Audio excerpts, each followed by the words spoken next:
तो आपकी मांग पर, आपकी डिमांड पर मैं आपको आज आपकी इच्छा के अनुसार डायरेक्ट स्पीच का जो टॉपिक है, डायरेक्ट इनडायरेक्ट स्पीच, उसके बारे में मैं आपको समझाऊंगा। तो देखो,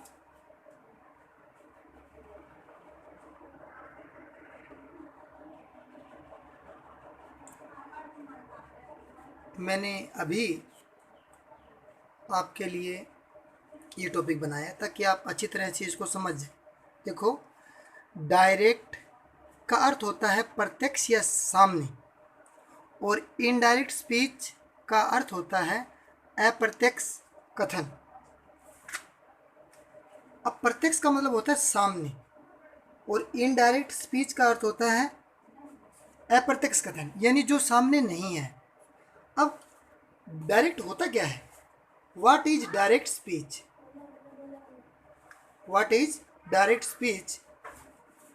तो किसी की कही हुई बात को दूसरे को बिल्कुल उन्हीं शब्दों में बताने का तरीका यानी डायरेक्ट स्पीच होता है।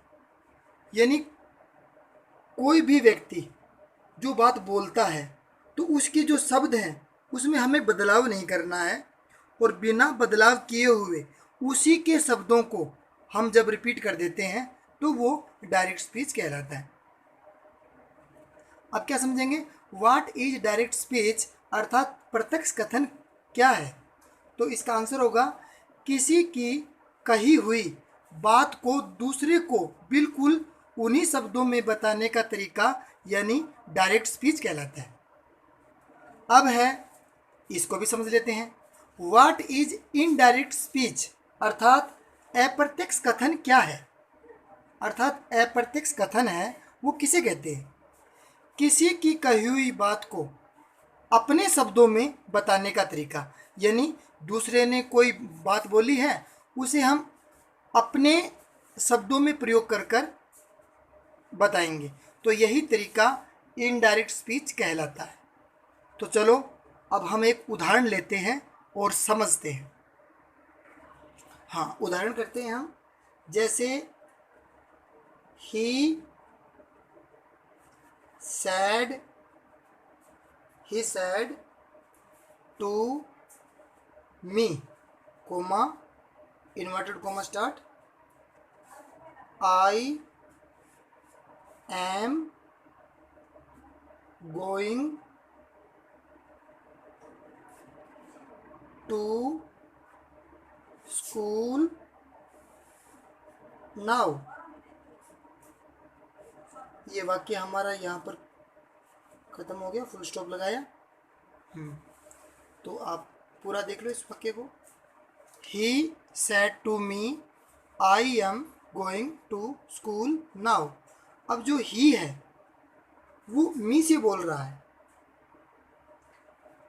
ये जो ही है यहाँ पर रिपोर्टिंग वर्ब का सब्जेक्ट है, ये सब्जेक्ट हो, ये रिपोर्टिंग वर्ब है,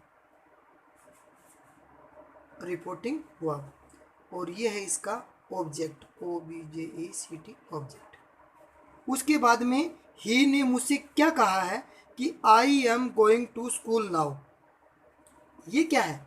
ये रिपोर्टिंग वर्ब है। ये जो पहले वाला जो हिस्सा होता है ना, ही सेड टू मी, इस पोर्शन को बोलते हैं रिपोर्टिंग वर्ब, और ये वाला जो पोर्शन होता है इन्वर्टेड कोमा के अंदर, इसको बोलते हैं रिपोर्टेड स्पीच। ठीक है।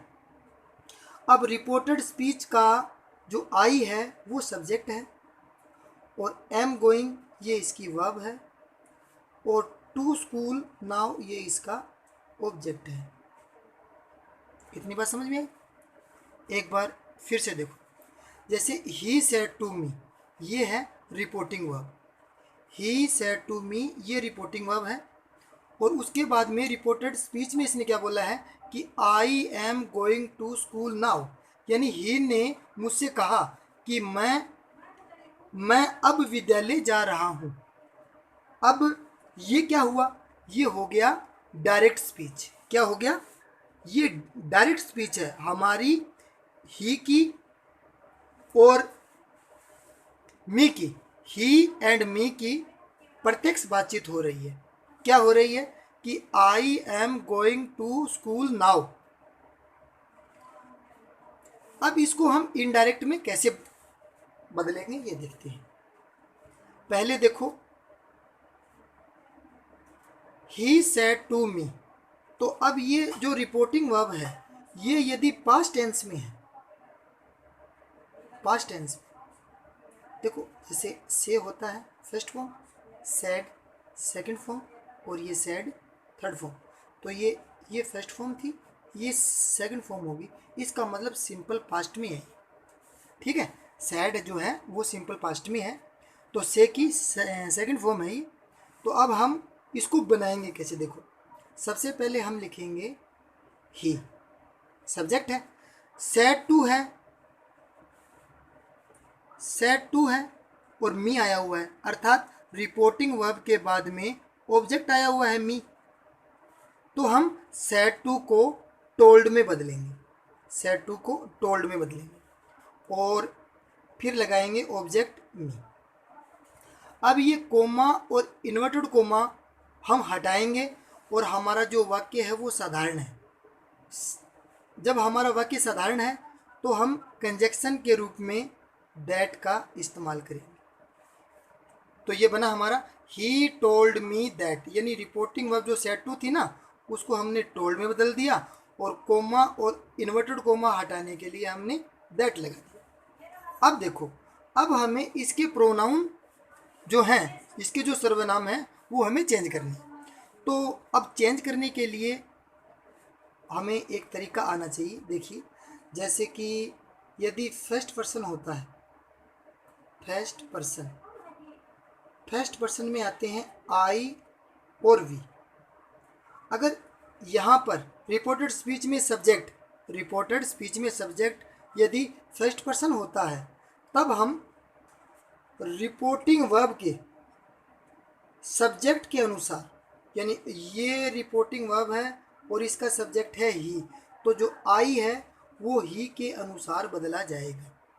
अब जैसे ये आई है तो इसकी तीनों फॉर्म हम यहाँ लिख लेते हैं, आई, माई और मी। अब इसकी भी तीनों लिख लेते हैं, ही, हिज और हिम। अब हम यहाँ से आई हटा रहे हैं तो हम ही लगा देंगे, तो यहाँ पर हम ही लगा देते हैं, ही हो गया। अब हम टेंस बदलेंगे कि ये जो बात हो रही है ये अपूर्ण वर्तमान में हो रही है, ठीक है ना। तो हम अपूर्ण भूतकाल में इसको बदलने वाले हैं, तो ही के आगे हाँ इसको हम यहाँ ले आते हैं, ही और ही के अकॉर्डिंग लग जाएगा वोज, ही वोज। वर्ड तो नहीं लगेगा ना, क्योंकि हमारा जो सब्जेक्ट है वो तो सिंगुलर है ना, थर्ड पर्सन सिंगुलर है, इसलिए हमने ही के साथ में वोज लगाया। अब जो क्रिया है गोइंग ये सेम टू सेम रहेगी,